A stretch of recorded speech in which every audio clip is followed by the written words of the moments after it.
thing you were talking about, and that is this idea of regime change and what impact that really could have currently in Iran. You know what he just did, Americans? To have regime change in Iran, or to deal with a much weakened. You know what he just did, Americans? Right. I mean, you can knock Humpty Dumpty off the wall. There's no question. September 11th. 9/11. 9/11. Now we got to worry about that. Plus, with all the cuts that he cut, Doge cut all these cuts for our security.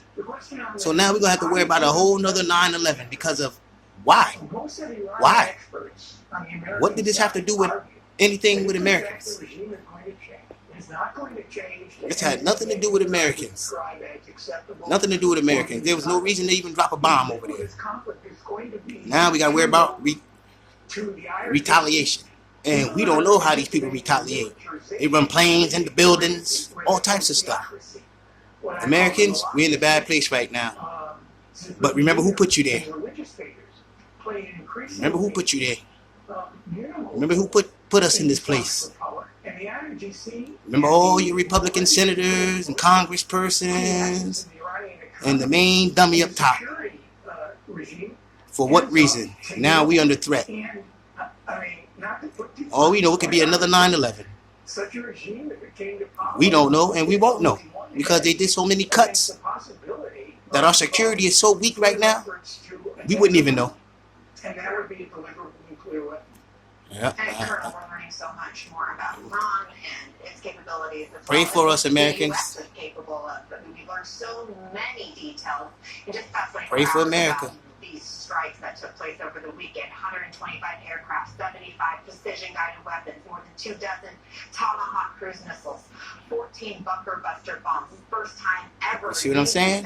Why is we doing all this? Done without detection by Iran, without any return fire by Iran. How much coordination? And you're supposed to be America first. This massive. It is not America first. You over there fighting somebody else's war.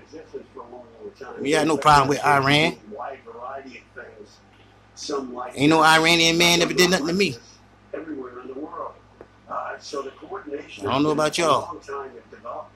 But it entails specifically removing the target nation's capability to respond to any incoming air. Eliminate all their aircraft on the ground. Eliminate ground-to-air capability. Eliminate radar. Early detection systems. All that stuff has to take place before the attack. I don't know, America. The airplanes are launched. So yeah, a great deal of coordination. We're in a bad place right now. Just the coordination within the United Remember, States. we didn't have none of these problems when Biden was in there. He always want to say something about Biden. We didn't have none of these problems. We ain't had no tariffs. We ain't have no threat from another country. And it ain't even been a whole year. You see how fast he tore this country up? All these plans that we see executed, for everyone that we see executed, there are hundreds and hundreds of them that are being developed over time for a wide variety of contingencies around the world. Well, just we got peek behind the curtain because we learned about this one. Thank you so much, Colonel Jack Jacobs, Monica Alba, Aaron.